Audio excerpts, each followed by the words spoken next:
Olá, bom sábado a todos que nos assistem, aqueles que acompanham a nossa escola sabatina através da transmissão online, quer seja da Igreja de Aveiro, de Sangalhos ou de Vila Nova de Monsarres, que todos sejam bem-vindos e possam se sentir aconchegados por nós. Hoje estamos aqui com o Manuel Cordeiro, temos a oportunidade de ter esta lição um bocadinho mista entre a Igreja de Aveiro e a Igreja de Vila Nova de Monsarres. É um prazer enorme e obrigada por teres aceito. Olá, bom dia. E antes de começarmos a recapitulação da lição, vamos começar com uma breve oração que eu vou pedir a ti para tu fazeres, por favor. Ok, vamos então orar. Querido e bondoso Deus que nos altos céus habitas, muitas graças nós te damos por toda a mensagem que nos recordaste, nos ensinaste, nos afloraste à memória durante este trimestre. E agora, neste último e 13º sábado, ao finalizar este trimestre, nós terminamos com a temática mais fantástica, que é os momentos imediatos, imediatamente antes ao teu regresso, e o que nós iremos fazer durante o milénio e o que vai acontecer imediatamente após o milénio. Por isso, ó querido Pai, abre as nossas mentes, torna-as receptivas, desperta-nos o interesse pela tua mensagem, pela tua profecia, porque é através dela que nós podemos encontrar os mecanismos de preparação, a resiliência necessária e fortalecer a nossa fé em todas as tuas promessas. É isto que eu te peço e desde já te agradeço, em nome de Jesus. Amém. Amém, Senhor. Muito bem, como tu disseste e muito bem na oração, nós chegámos finalmente ao 13º sábado. Isto correu e não sei se tu tiveste a mesma sensação, mas foi extremamente rápido este trimestre. Sim, é verdade.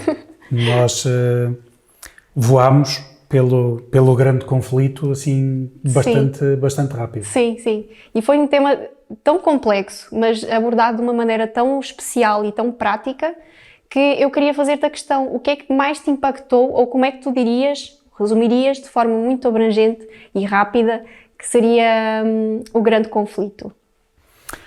Olha, da mesma forma que quando o conflito começou no céu, que não é a parte que é abordada na lição, mas acaba por ser elencado para nós percebermos um pouco. Quando a Bíblia fala e houve batalha no céu, nós muitas das vezes, e eu principalmente quando era pequenino, pensava em espadas, escudos, lanças, etc. Mas quando nós estudamos o grande conflito, conseguimos perceber que essa é uma batalha de decisão.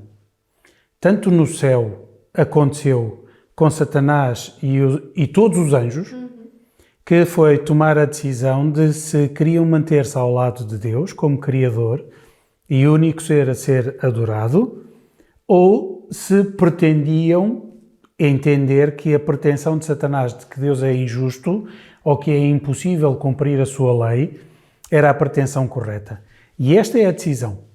E quando nós transpomos para aqui, para a Terra, vemos que desde o Gênesis, mas em particular depois da ascensão de Jesus, que é quando começa o período que nós tivemos a fazer o estudo desta lição, é também esta a grande batalha, é a grande decisão.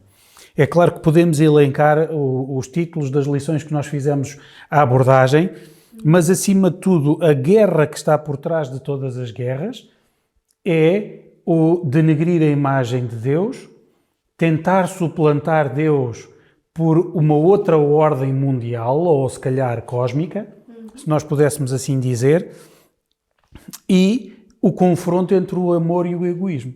O amor que tão graciosamente Deus nos dispensa, tanto que o seu Filho se ofereceu para morrer por nós, para que houvesse uma possibilidade de reatarmos a comunicação ou de estarmos em paz com Deus, mas o egoísmo de que, ao saber Satanás que a sua batalha já está perdida, ainda assim, não podendo molestar diretamente Deus, tudo faz para provocar mais dor através da obra criada, e aqui falamos em particular da humanidade e a batalha que cada um vai ter que escolher um lado. Como eu costumo dizer nas classes de jovens, aqui não há Suíça, não existe, como na Segunda Guerra Mundial, um país que se possa manter neutro, porque a minha neutralidade é já uma tomada de posição pela oposição a Deus. E, no fundo, esta é a escolha. E a lição vai voltar a dizer isso hoje. que é tu tens que escolher. E em função da tua escolha, depois também chegamos lá, tens hipótese de ter duas tipologias de eternidade. Ou uma via, ou outra via. Exatamente.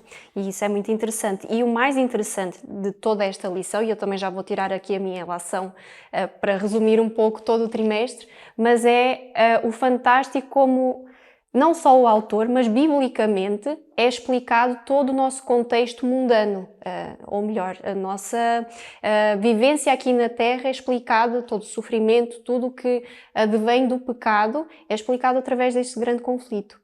E nós vivemos, como tu disseste muito bem, esta dualidade, não é? Entre seguir a Deus ou sermos nós mesmos, nos sentirmos como Deus, que foi isso que Satanás sempre tentou levantar no outro, não só no céu, nos anjos, mas também no próprio ser humano, em Adão e Eva.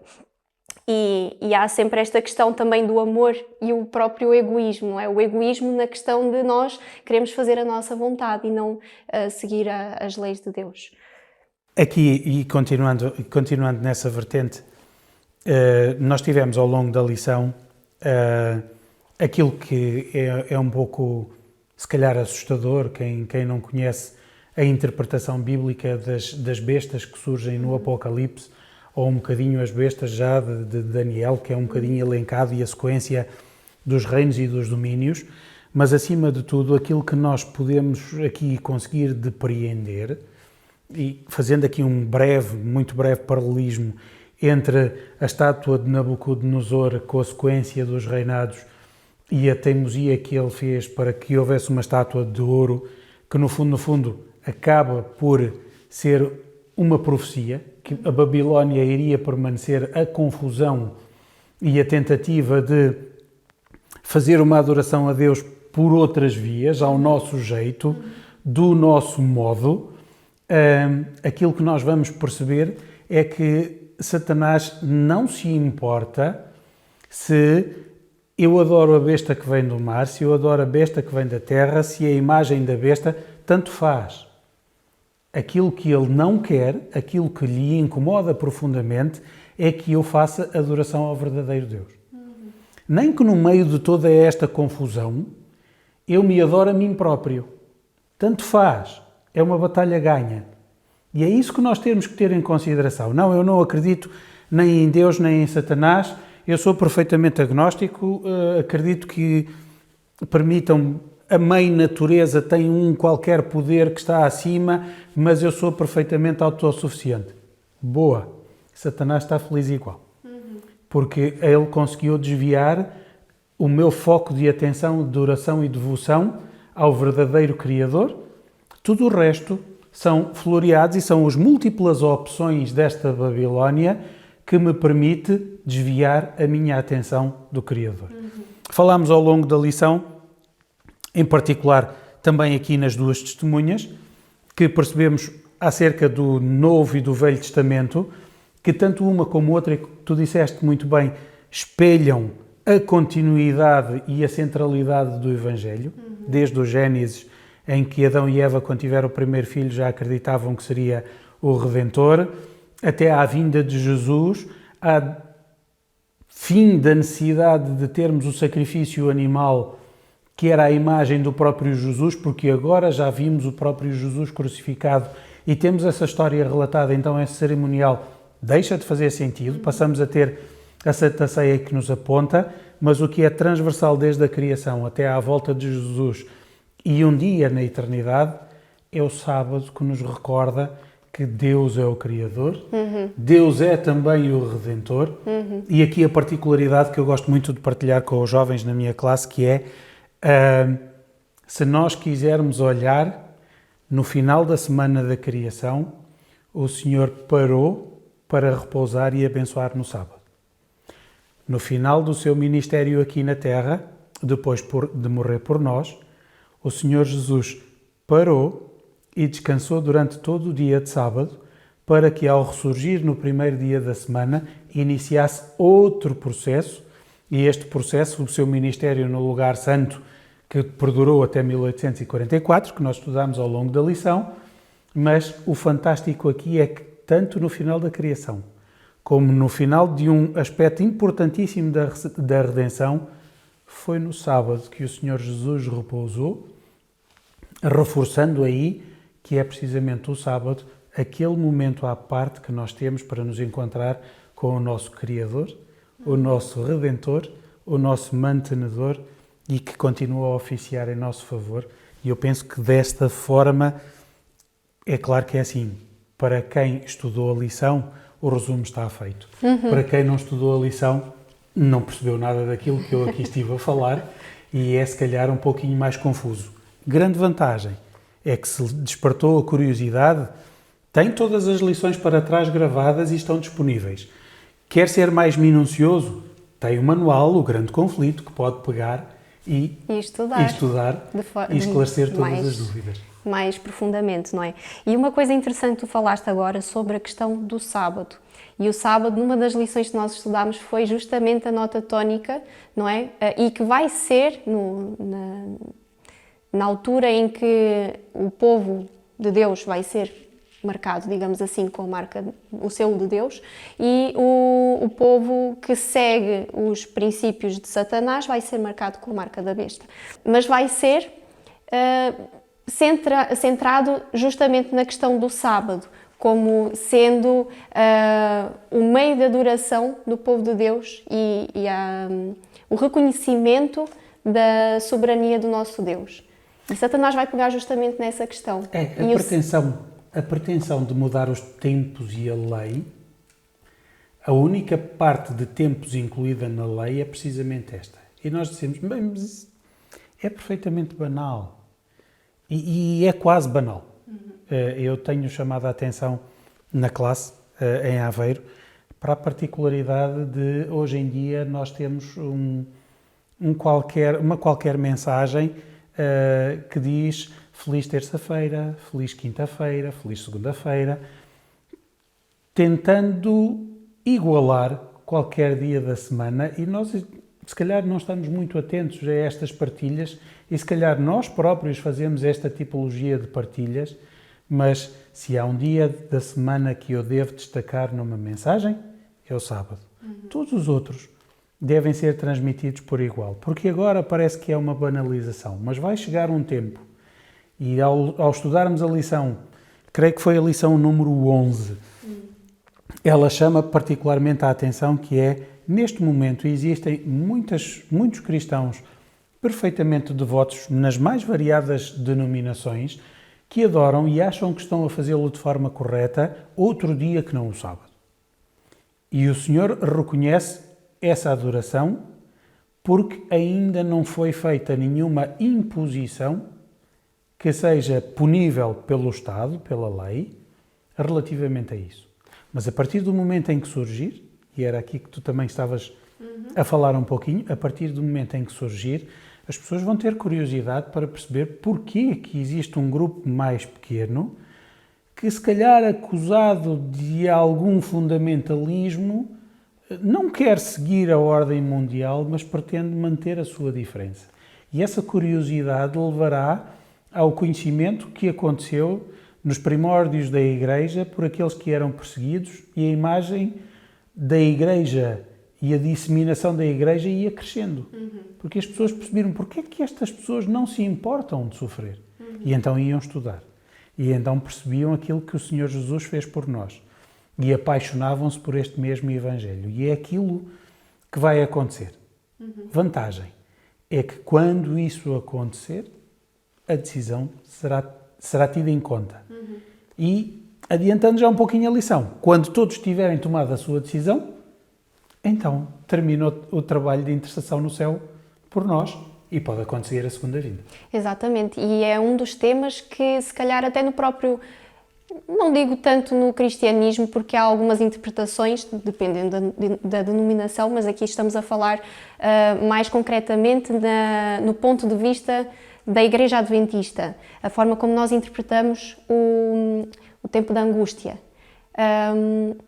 E foi uma grande surpresa, se calhar para algumas pessoas, aquelas que estudaram, de como é ou o que representa este tempo de angústia. Muitas das vezes pode ser mal interpretado ou interpretado de uma forma sinceramente, mas errada. E podemos cair no erro de que a porta da graça fecha, ou melhor, a nossa decisão deixa de ser decisão mundial, deixa de ser tida em conta porque a porta da graça fechou. E será que esta é a verdade? Pergunto-te eu. A primeira vez que nós ouvimos falar de um momento de angústia, e costumamos utilizar a terminologia angústia de Jacó, foi precisamente no episódio em que Jacó envia em vários grupos a sua família e todas as suas posses à sua frente e fica em momento de oração porque ele não sabia qual seria o desfecho que iria ter à frente. A pergunta que eu faço é: ele não tinha sido abençoado já 20 anos antes? E no decorrer desses 20 anos ele não tinha visto já a mão de Deus a funcionar? Mas o seu nome ainda era Jacó. Mentiroso, aldrabão, etc. E ele duvida de que se Deus irá manter-se porque ele na realidade tinha errado. É Jacó que tem a dúvida de que se arrependeu genuinamente de toda a sua aldrabice que ele fez. E é neste campo que, na mesma medida, a angústia que nós iremos ter, qual nunca houve, é esta mesmo. É a nossa luta com Deus, é a nossa entrega com Deus, na dúvida, e isso está escrito pela pena inspirada, que é: será que existiu alguma falha que eu não me recordo, da qual eu não me arrependi? Okay? Agora, também ao ler aqui a lição, eu me apercebi de algo que é fantástico.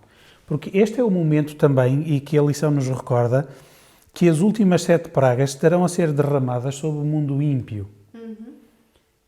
Então é assim, se eu não estou a ser flagelado pelas pragas, isso já servirá de algum alento de que, se calhar, até o momento do tempo, porque eu não tive a certeza de quando aconteceu, se calhar a minha decisão, o meu arrependimento, a minha entrega foi genuíno. Agora, então, mas vamos permitir que aconteça na mesma esse momento de angústia? É uma pretensão, eu até diria. Eu olho para esse tempo do fim, não sei se eu vou viver nessa altura, não é? Por um lado até gostaria, porque eu queria... Se tu não sabes, que direi eu. Eu gostaria, sinceramente gostaria de ver, ou não passar pela morte, não é? E ver logo o nosso Criador, mas eu não sei como é que vai ser essa altura, não consigo dizer, biblicamente, se vai ser fácil, se nós estivermos próximos de Deus, se não vai ser. Não sabemos ao certo os detalhes, mas eu acredito que de fato vai ser um tempo angustiante. Mas a lição, ela enfoca numa coisa muito boa, que é a esperança que nós devemos ter para o tempo de angústia. E da mesma forma como Jacó teve que lutar com o próprio Cristo, ele não estava sozinho. Apesar de estar em luta, mas ele não estava sozinho. E nós também vamos estar em luta, mas não estaremos sozinhos. Nós temos muitas promessas na Bíblia que mostram que nós passaremos pelo vale da sombra da morte, mas tu estarás o Senhor estará connosco. E isso para mim é um alento. Podemos passar ou não, é uma incógnita para nós, mas eu acredito que tendo a nossa espiritualidade em dia e tendo a comunhão com Deus já desde hoje, eu acredito que será bem mais fácil passar por esse tempo de angústia, por esse tempo de tribulação. É um aspecto fundamental aquele que fizeste agora a referência, que é ter a nossa espiritualidade em dia. Todo este trimestre nós tivemos a ser avisados para nos prepararmos para um momento, para uma eventualidade catastrófica. E então, se eu sei que vai existir uma tempestade, eu tenho a provisão de mantimentos, de agasalhos em casa, vou se calhar reforçar as minhas janelas, etc, etc. E não tanto na lição desta semana, mas que não deixa de ser evidente, temos a imagem de Paulo da armadura, da utilização completa da armadura. Temos também a parábola que Jesus conta das virgens. e daquelas que tinham a provisão de azeite e das que não tinham. E existe aqui uma indicação no auxiliar que nos diz que há muitos que acham que estão preparados para este momento, mas negligenciaram momentos de oração, momentos de estudo, momentos de partilha, momentos. Okay? Entenderam que estavam capacitados e prontos para tudo isto. Mas voltando um bocadinho atrás, é claro, e quem nos ouve lá em casa e nós aqui, todos nós já tivemos os nossos momentos angustiantes. Mas o aviso que está aqui é que vai existir qual nunca houve desde que existe nação.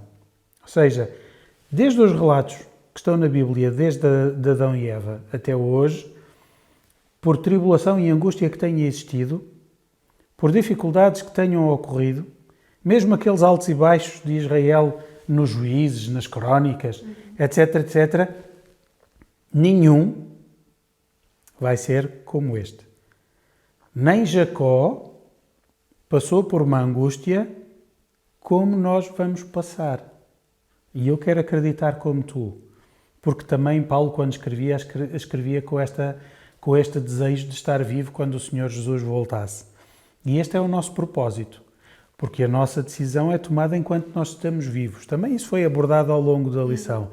Não vale a pena, se eu morrer antes de ti, que tu faças orações para que o meu destino seja mudado após a minha morte. Então, o meu tempo da graça pode terminar de duas formas. Se eu deixar de viver nesta terra, o meu tempo da graça já terminou, porque a minha decisão já está tomada. Se eu permanecer vivo até à volta do Senhor Jesus, o meu tempo da graça terminará quando todas as pessoas tiverem tomado a sua decisão. E este é o aspecto fantástico, na confiança, na fé, que tu fizeste referência, e muito bem, que é o tempo da graça encerrará quando todos tiverem tomado a sua decisão. E não o contrário. Que algumas pessoas podem pensar o contrário, que a porta da graça vai fechar e ninguém mais poderá decidir. Mas, na verdade, é o contrário. É o contrário. Não é? Agora, e deixar isto bem assente. Sim. Agora, a decisão está tomada e eu digo, mas eu posso mudar? Pode. Até fechar o tempo da graça. E não eu saber que tenho uma decisão para tomar e estar a negligenciar, a adiar, porque eu tenho outra tipologia de prioridades, eu tenho outras preocupações. Neste momento, eu quero só resolver aquela questão do curso, aquela questão da casa, quase como a parábola dos convidados. Sim. Ok? Um tinha uma junta de bois, o outro tinha casado, o outro tinha comprado um terreno e precisava de ir ver. Ok. Então, mas hoje em dia, até que nós fazemos muitas transações através da internet. Mas quem é que compra um terreno sem vê-lo primeiro? Ok?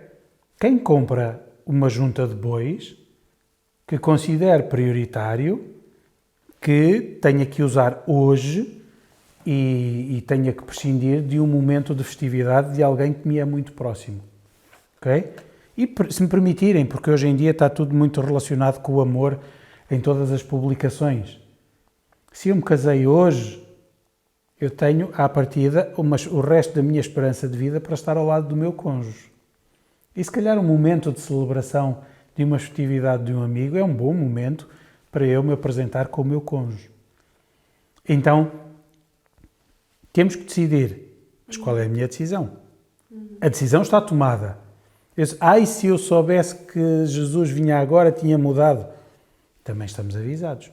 Porque Jesus, em várias passagens, muitos dos profetas e dos apóstolos, mas parafraseando apenas Jesus, eu virei quando ninguém conta, como um ladrão de noite, de surpresa.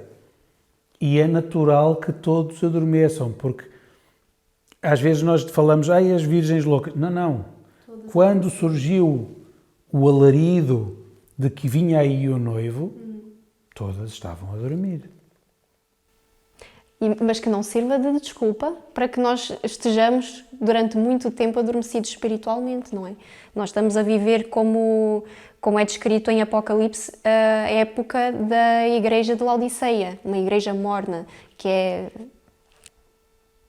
se calhar, é confortável, exatamente, se calhar poderíamos comparar como adormecida espiritualmente, mas que não seja uma desculpa para mantermos assim. Nós não sabemos, como tu bem disseste, o dia da manhã. E uma das passagens, não sei dizer em que livro foi, mas sei que foi escrito por Ellen White, e ela fala exatamente sobre esta questão de que quando nós estivermos no céu e olharmos para o nosso passado na Terra, nós vamos ver quantas oportunidades nós deixámos de nos aperfeiçoar, de tomarmos tempo para lidar com a nossa vida espiritual, de nos aproximarmos de Deus, de termos um relacionamento próximos com Deus, e vamos ver quão limitada era a nossa visão aqui na Terra. E se calhar já passando aqui por uma parte muito interessante da lição que eu também gostei e falámos há bocadinho, é a parte do milénio. Nós teremos este período, aqueles que serão salvos, e eu quero crer que eu e tu estaremos lá, que nós vamos ter este período justamente para olhar para o nosso passado na Terra. E é muito interessante ver esta questão de o milénio não será, como eu estudava e até comentei com o Tiago, não será umas férias no resort celestial. Será para um fim e para um propósito muito específico. Tanto nesta questão do grande conflito, desta guerra e no extermínio completo do pecado da face do universo. E terá uma importância muito grande para os salvos. E, sim. Tem uma importância brutal e Bianca, enquanto eu estava a ouvir-te falar, eu estava a pensar nas oportunidades que nós perdemos de crescer e de permitir que outros cresçam. E enquanto responsáveis, uma das coisas que eu maior receio tenho quando um dia me apresentar à frente de Jesus, e se eu mantiver a fidelidade para poder lá estar, é que, por exemplo, no decorrer deste milénio eu achasse que lá devia estar alguma pessoa e perceber que essa pessoa não está lá porque eu não fui diligente naquilo que devia ter feito. Às vezes não se trata só do meu crescimento individual, mas houve pessoas que cruzaram na minha vida que eu posso ter estado tão distraído que eu não fiz nada para comunicar a luz que eles estavam à espera. E isso foi uma das temáticas que nós vimos também numa das lições anteriores, que era a luz que brilhava em meio das trevas. E nós conhecemos, e em meio adventista do sétimo dia, temos muito aquela expressão que muitas vezes nós seremos a única Bíblia que algumas pessoas vão ler. Ok, e essa Bíblia está aberta? Essa Bíblia espelha efetivamente o cristianismo? Porque nós percebemos também que uma das grandes justificações para que existam pessoas agnósticas ou professos ateus é pelo mau testemunho dos cristãos, não é de Cristo. Agora, será que eu em algum momento contribuí para que alguém olhasse e dissesse, cristão é aquilo? Então não quero.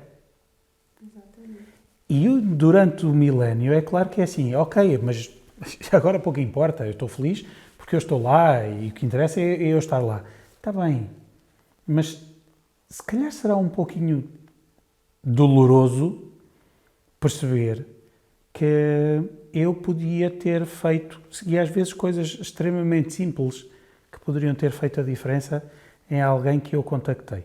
E se calhar alguém que me era próximo, mas que eu entendi que este não está interessado e então não vou perder o meu tempo. E é nesta vertente. Porque ao falar do milénio é assim, nós temos duas vertentes. A primeira vertente, que é claro que nós sabemos que o milénio na Terra será semelhante e é apresentado como uma prisão para Satanás e para os seus anjos, porque os corpos dos ímpios na volta de Jesus que estavam vivos vão estar a revestir o planeta que está sem forma e vazia. Mas foi a primeira vez que eu refleti pelo facto de que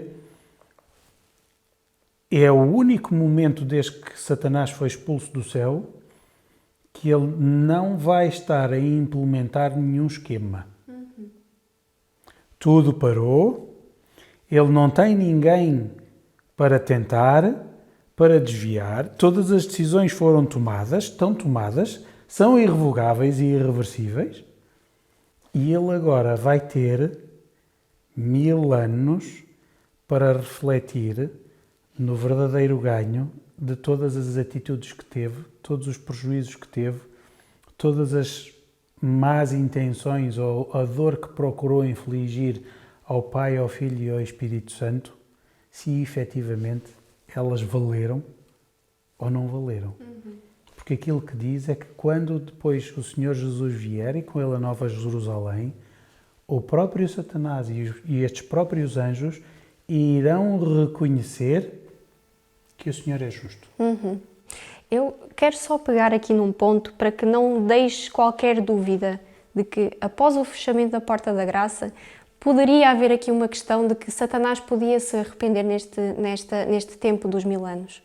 Mas o que está profetizado e o que nós acreditamos, que nós não temos dúvida que a Bíblia não mente, não é? Todas as profecias sempre aconteceram.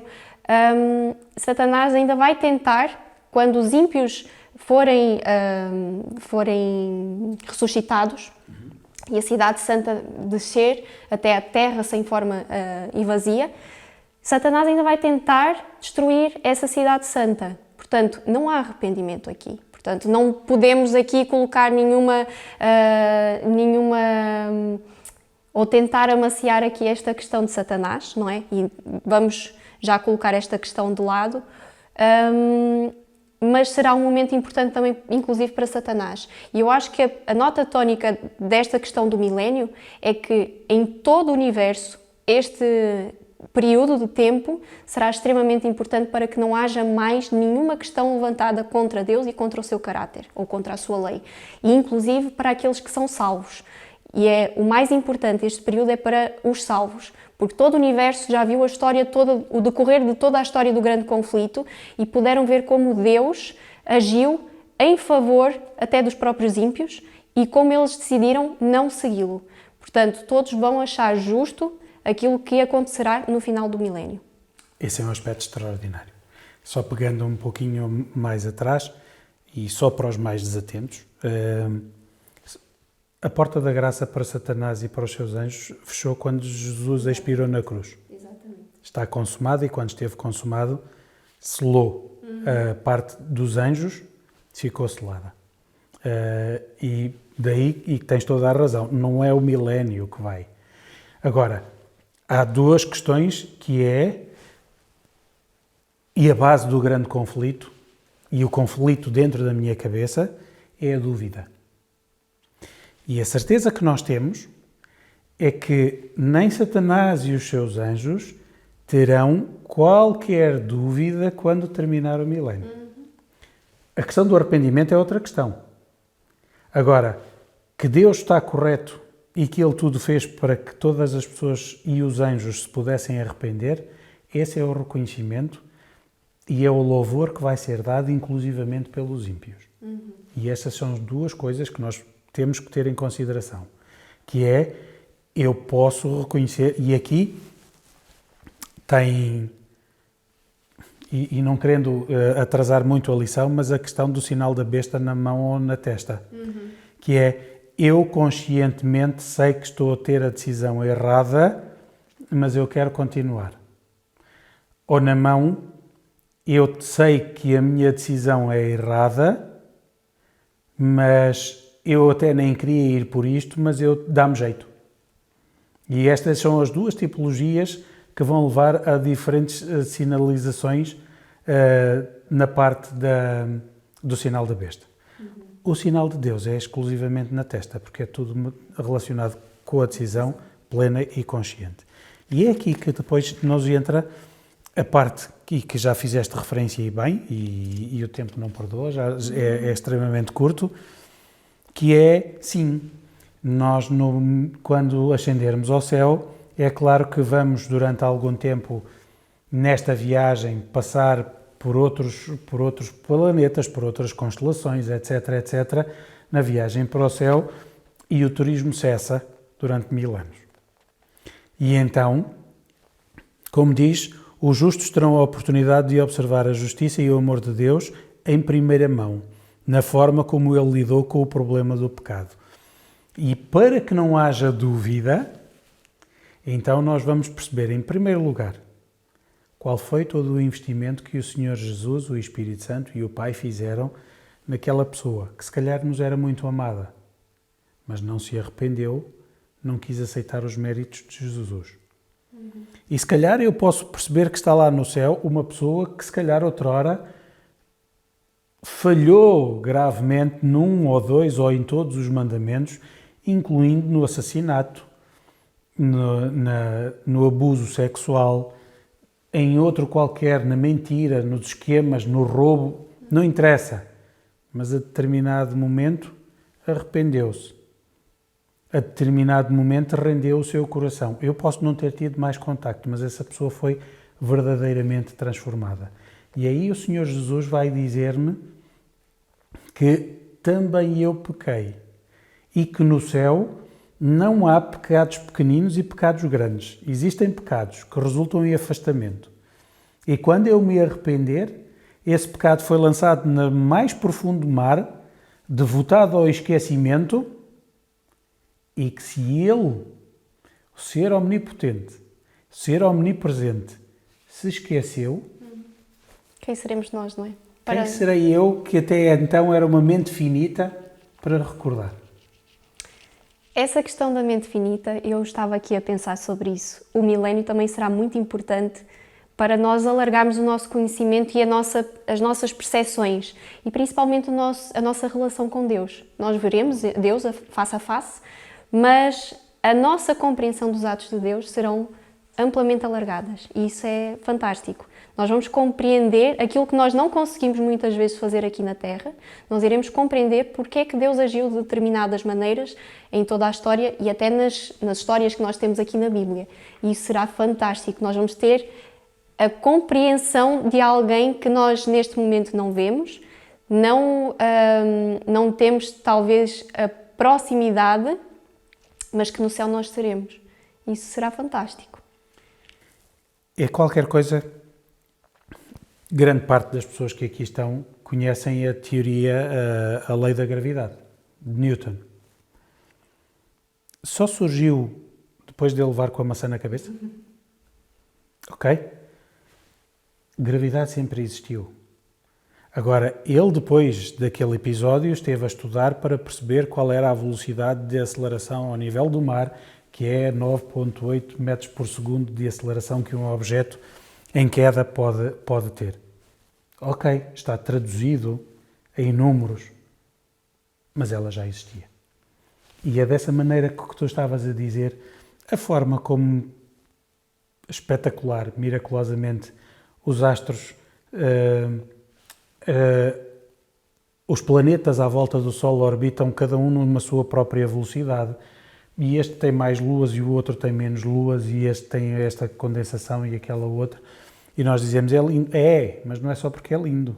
Tem, se calhar, outras mais funções que contribuem para a preservação do equilíbrio aqui na Terra para que eu possa estar aqui a viver neste momento. Okay? E estes são aspectos que, sim, há coisas da física, da biologia, da fragilidade do próprio ser humano, porque às vezes basta um erro bioquímico qualquer e a minha vida está em perigo. Agora, o milagre é estar vivo, porque qualquer outro acidente, evolutivo ou não, resulta em morte. E esse é o aspecto que é espetacular. E é nesta certeza daquilo que eu não conheço, mas porque o Senhor prometeu e porque como Ele já cumpriu todas as outras promessas para trás, que justificação existiria para que eu duvidasse da única que falta cumprir? Que eu posso suportar este tempo de angústia. E se calhar o tempo antes do tempo de angústia.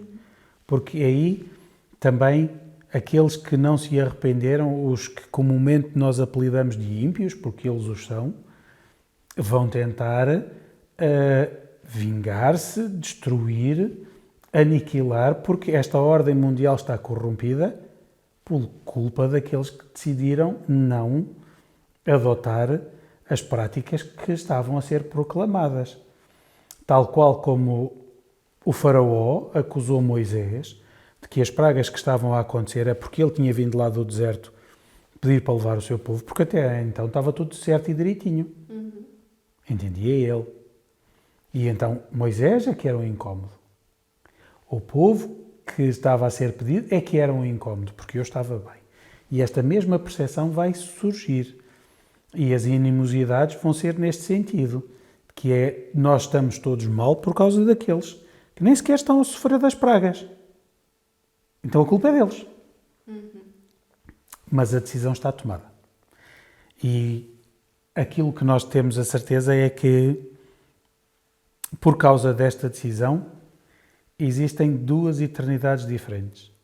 Nós já vimos o primeiro bocadinho, o primeiro trecho da eternidade, que é um bocadinho de 1000 anos, é de uma total inconsciência e morte daqueles que escolheram não servir ou não entregar os seus corações a Jesus, e aqueles que estão a perceber a total abrangência do pecado e a super abrangência do amor e da justiça de Deus, que suplantou a morte e o pecado e suplantará todos aqueles que não deixaram de estar abraçados ao pecado.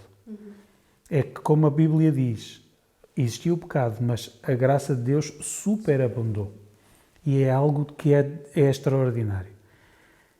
E aqui ainda, e entrando nesta vertente das duas eternidades, quando todos aqueles que se irão perder ouvirem o seu nome e ressuscitarem, quando se confrontarem com o rosto de Jesus, também aí não hesitarão em dizer que Ele é o Filho de Deus, que Ele é o Criador, que Ele é o Redentor, mas que eles não aceitaram.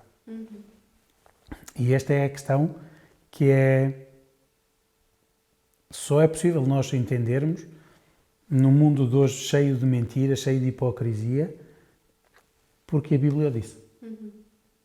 E não existe outra forma de nós conseguirmos entender este episódio. Porque todas as pessoas têm opiniões diferentes e hoje em dia dizem eu tenho a minha verdade. Nesta altura existirá a verdade. E já nem existirá mentira. Exatamente.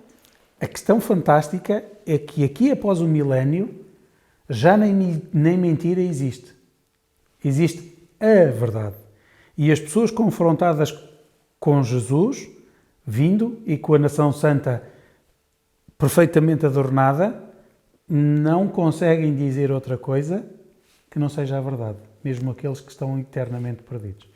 E isso é algo que eu esta manhã, quando estava a rever a lição, a vir para aqui, eu consegui perceber. É que efetivamente deixou de existir dúvida. E então o Senhor pode vir. E o Senhor virá.